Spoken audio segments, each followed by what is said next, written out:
Good morning. We'd like to welcome you to Central Christian Church. We hope you find peace, love, joy, and hope during this service. I have one announcement. We will not be having an in-person Christmas Eve service this year. It will be recorded and posted on our Facebook page and Pastor Robin's YouTube page. We hope you will look for it on Christmas Eve and use the white bags you will receive to help you participate in this service. This is not the way we'd like to celebrate, but it is the only way to keep everyone safe. Regular indoor and outdoor Sunday services will continue as long as it is safe. Please be prepared to worship.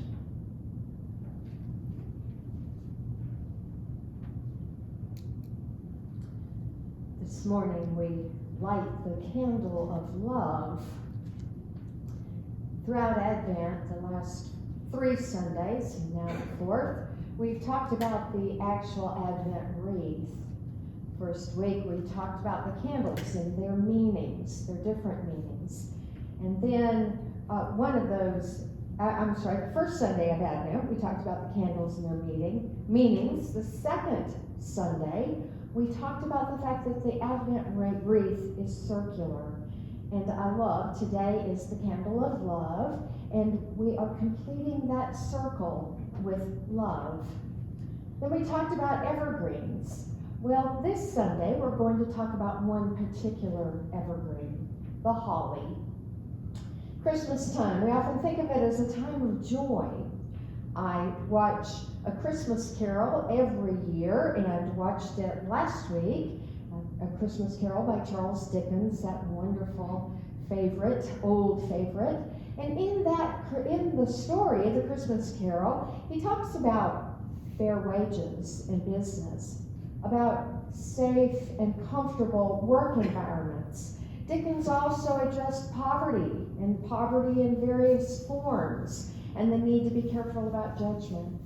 Dickens also, of course, beautifully talked about celebration versus bah humbug, and illustrated artfully that bah humbug hurts the self more than anyone else. No matter how many times the bah humbug came up, everyone around continued to celebrate.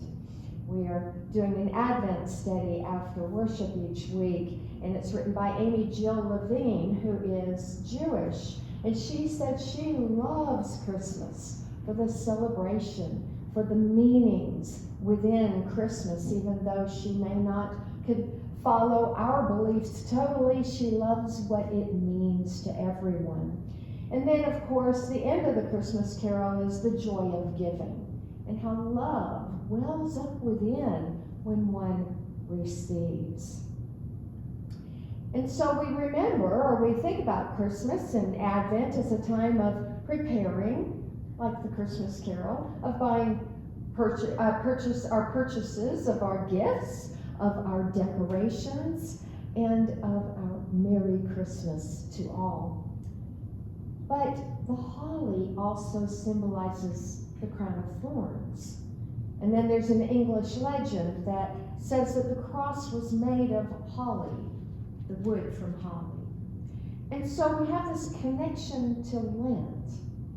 Advent coming up on Christmas, and Lent coming up on Easter.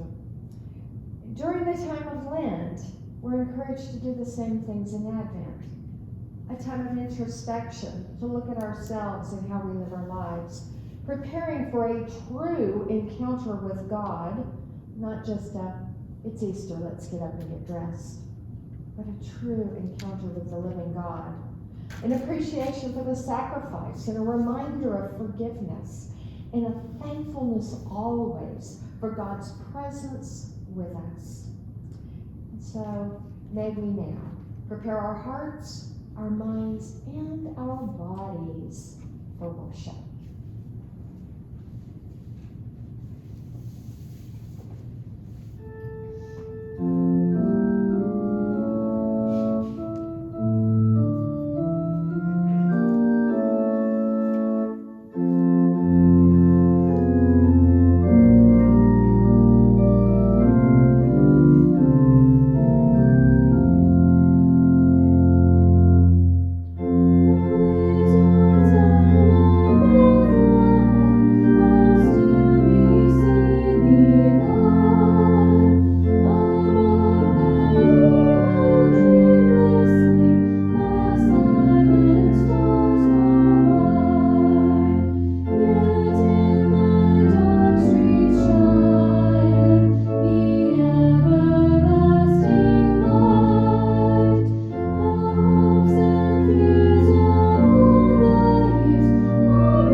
Bow with me in prayer. O God of poems and music, we come before you singing praises of thankfulness for your love and your mercy. Make us so sensitive to your touch that we can harmonize with our neighbors and spread your hope, your peace, your joy, and your love this holiday season. Amen.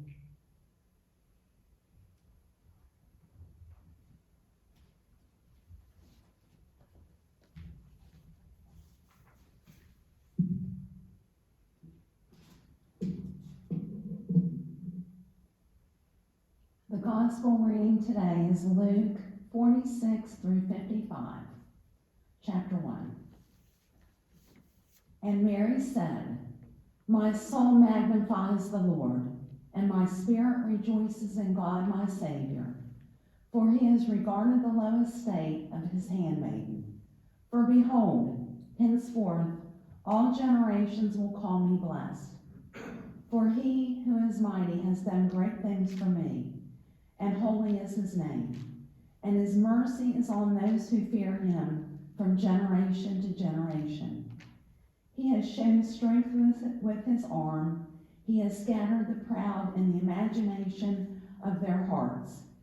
He has put down the mighty from their thrones and exalted those of low degree.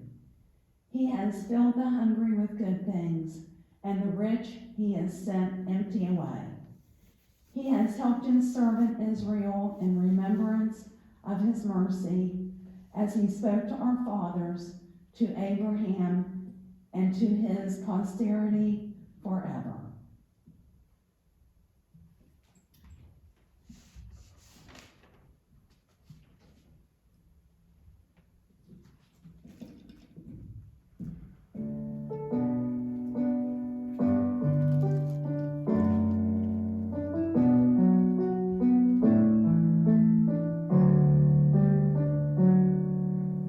Princes and paupers, sons and daughters, kneel at the throne of grace.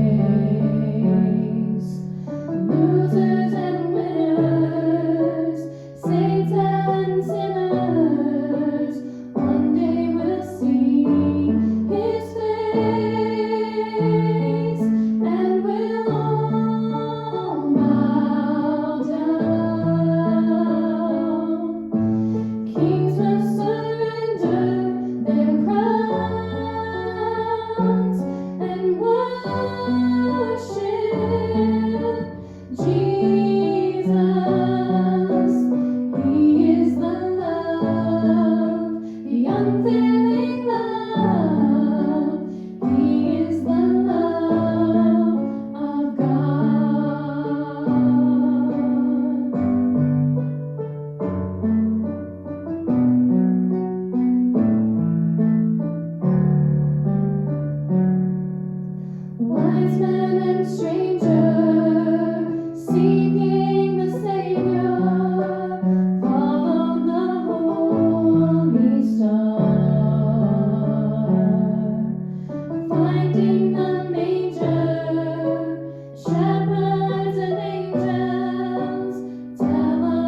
and we will worship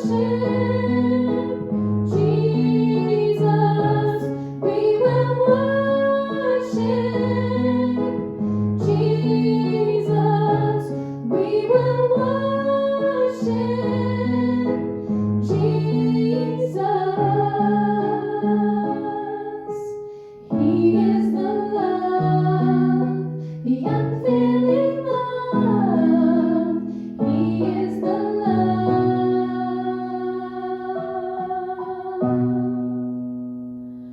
of God.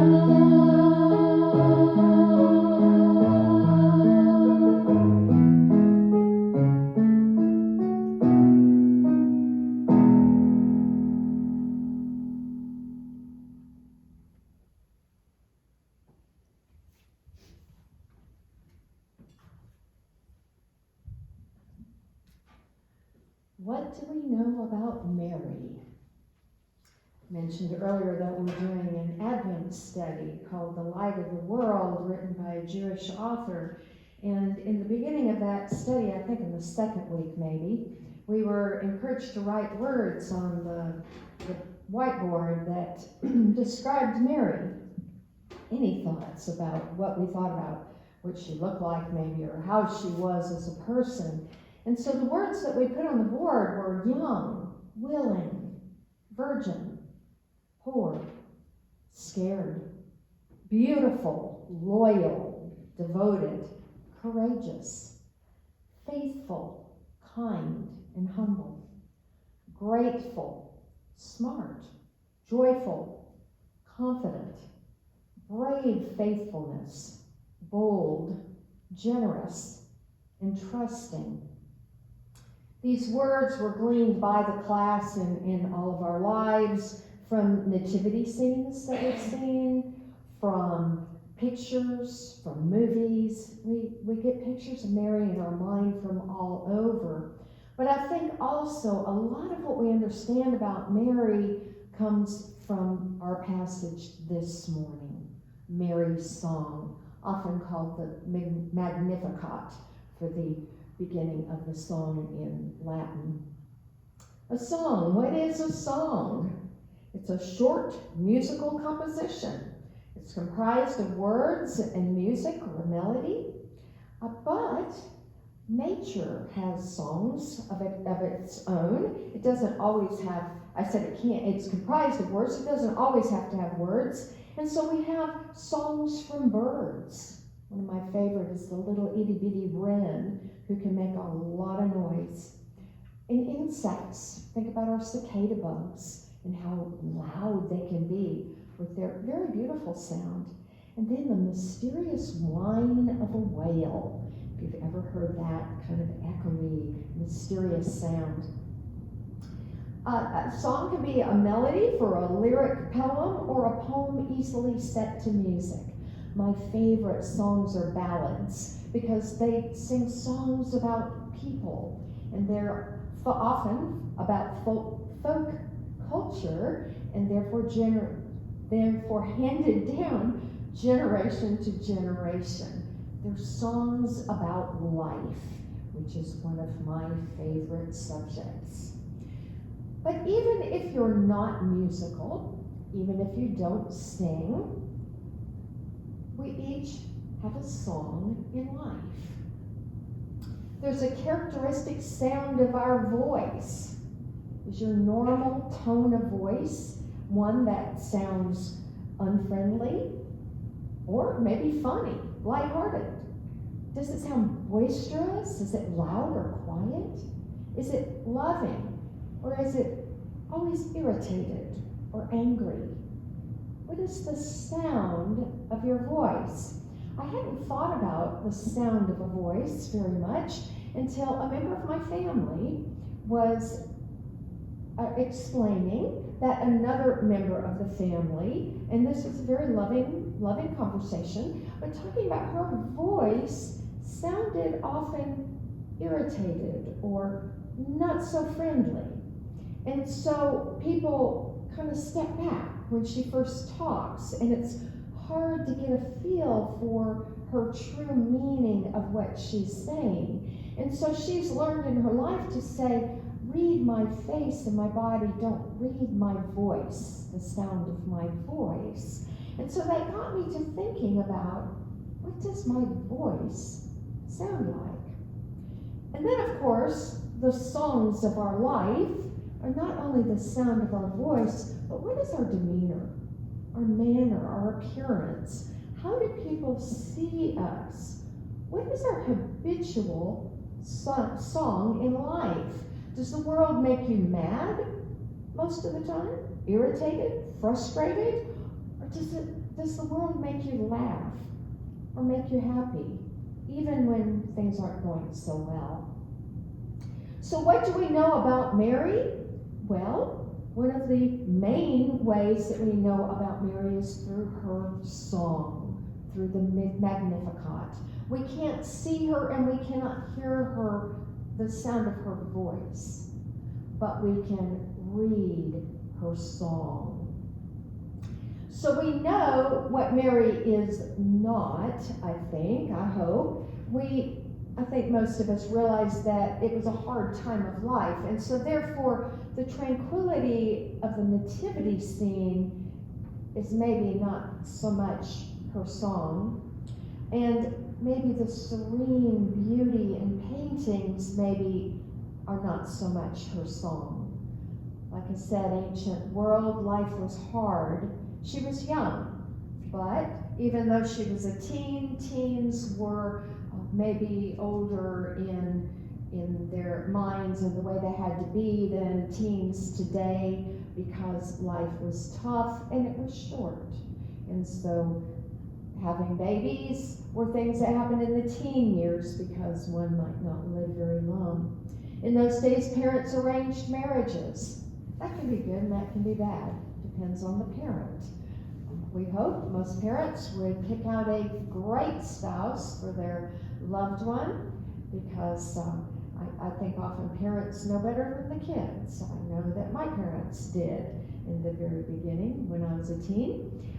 But also, women were the property of men. So they were alongside the truck and the fishing boat. And, I often wonder, where would I be in that line? Above the truck and the fishing boat or below? I don't know. But they were property. But yet, women had a lot of power. They had power over the household, typically. Households were extended, and there was a lot of work to be done. And so they typically, from ancient literature, we understand that they had a lot of responsibility in the home. Now, Mary's position, she is coming to her marriage, and of course with child. So Deuteronomy 22:20 says a woman can be stoned if she comes to the marriage and is not a virgin. Well, in our study with Amy Jill Levin, who is Jewish, she says that no, Judaism is not a religion typically of death. It's a religion of life.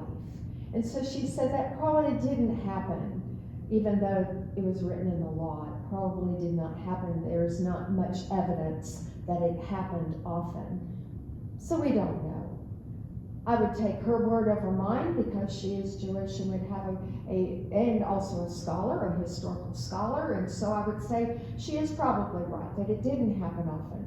But the rule of the law was that it could happen. So here we have Mary, unwed, young. Seems to be alone. We don't hear anything from her family in our scripture, other than Elizabeth, who she goes to see, an older woman and a cousin of some sort. And so she seems to be alone, though. She goes to Elizabeth alone. In her private life, what is happening within her is soon to become public, with the uncertainty of what will happen, maybe legally, with the uncertainty of what those around her might say. Often gossip can be the most painful kinds of hurts that we have. But yet, her song reflects a young woman with great internal strength, a woman with a love and a trust in God. She sang a song that has words of strength, of faithfulness, of willingness, a brave song, trusting in God, loyal to God, and devoted not only to God, but to those around. So we see in the very beginning of Mary's song a love for God, as she says in the very beginning in verse 46. My soul magnifies the Lord, or my soul declares the greatness of the Lord, and my spirit rejoices in God my Savior. So her innermost being, her soul, is speaking out about speaking out firmly about the greatness of the Lord, and her inner spirit is rejoicing. That embodiment of joy despite the horrifying uncertainty of what could happen. And then in verse 48 and 49 she says, for he, God, has looked with favor on the lowliness of his servant. Surely from now on all generations will call me blessed, for the mighty one has done great things for me, and holy is his name. He has looked with favor on the lowliness of his servant, which could be low status. That could be an indication that maybe she was poor. We don't know. Or it could be the humility. He has looked on the humility of Mary. But in her amazement, God chose her. Well, if I were in her shoes, that would be my entire song. It would be about the tremendous privilege that God would have given me. It would be about being a co-creator with God, as we are when we bear our children. We are creating along with God. But Mary goes on. Mary is thankful. She's not questioning, why me, God? Why do I have to go through this very frightening thing? And what is going to be required of me if I go through with all of this? No, she's merely honored to serve. And then she goes on in verse 50 and says, God's mercy is for those who fear him or have awe of God, in awe of God, from generation to generation. And so she goes beyond herself to not only her world and everyone in that world, but God's mercy is for everyone then as it is for everyone now and will be for eternity. And then she says, God has shown strength with God's arms. He has scattered the proud in the thoughts of their hearts. God has brought down the powerful from their thrones and lifted up the lowly. God has filled the hungry with good things and sent the rich away empty. He has helped his servant Israel in remembrance of his mercy, according to the promise he made to our ancestors, to Abraham and to his descendants forever. Now the words in here, we have the past tense in our English, but it's past tense with a future implication in the Greek.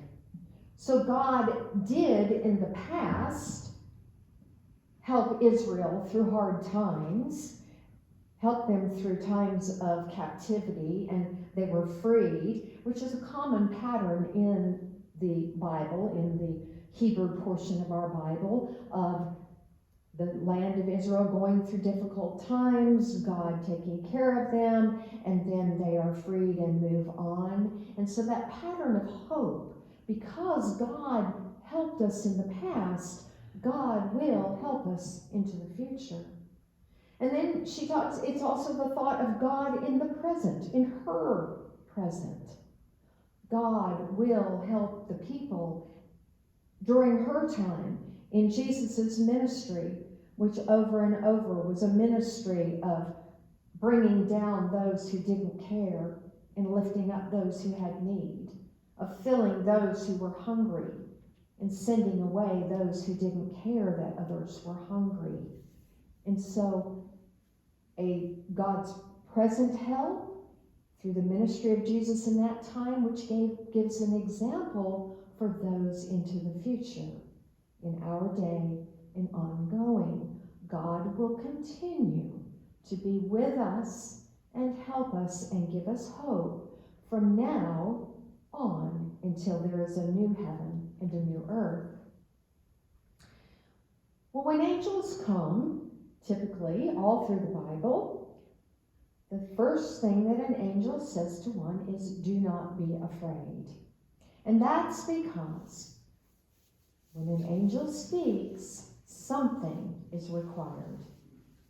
And how willing are we to do what angels tell us to do? Because the actions are often very frightening. And so when the angel came to Mary, she had the choice of doing what the angel said, trusting in God, or fleeing. So what are the new words that we might add to the list of Mary's attributes? Today we lit the candle of love. So I thought about Mary's song and thought about the love within that song. I thought about the different types of love that we have. There are 4 types of love in the Greek. There's erotic love, which is sexual love. And that love we find in the Song of Solomon. Now you can read that book and read it metaphorically as Israel and God and their love for one another. But it's also a very beautiful picture of human love. God created love. And it's up to us, though, to use it responsibly. It's not the love that's bad, it's how we use it. And then there's filial love, which is brotherly love. The city of brotherly love is Philadelphia. And that brotherly love is a love that can grow. But that filial love for brothers or for sisters can be a very close bond. I think of my dad often when I think of brotherly love. My dad sang in a quartet with some really great guys when he was young in churches, and they sang on the radio. And one of the guys, the tenor, who had a wonderful voice, Dick Lovejoy, was a very close friend to my dad. And those of you who sing, Willa can, I'm sure, nod her head in agreement. When you sing with one, and you too also, when you sing with someone and sing often with them, you begin to feel how they sing. And you begin to harmonize without even thinking about it. It's like you become one. There's kind of a bond that happens between the two.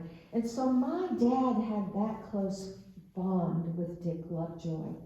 Well, Dick had asthma, extremely bad, and not sure exactly what happened. This was, a long time ago, but had a single car accident, and his car went into a tree. And they think that it was asthma related, but he was only, I think, in his late 20s when that happened. And until the day that, close to the day that my dad died, he cried when he thought about Dick Lovejoy. That brotherly, sisterly love can be a very deep, deep bond. And then there's, and I'm not sure how to pronounce this one, storge, something like that. But it's the love of a parent for a child. It's that unconditional love. And that love is very different. A parent's love for a child will tolerate a lot of things that would not tolerate in a mate, in erotic love, and would not really tolerate maybe in a filial love. We tolerate as our children grow, and it's that, and even in adults, we unconditionally love them, no matter how they treat others or treat even us. That's that parental love. And then last, there is agape. That's God's love for us. And God commands that we have that love for all of humankind. It's a fierce love for others. And it's the love that I see in Mary's song. It's a love that says, I'm not going to put up with having hungry in our world.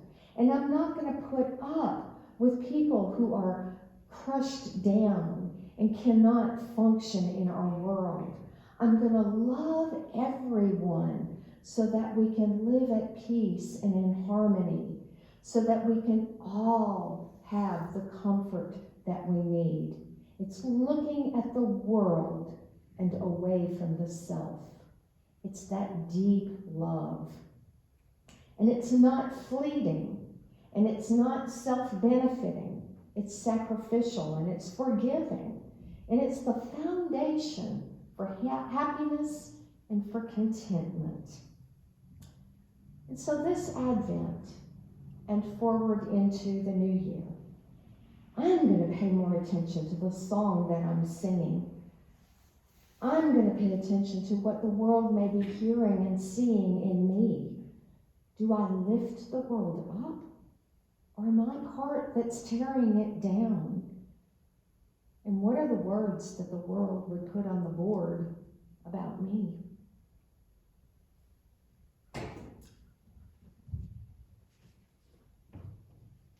In our prayers this morning,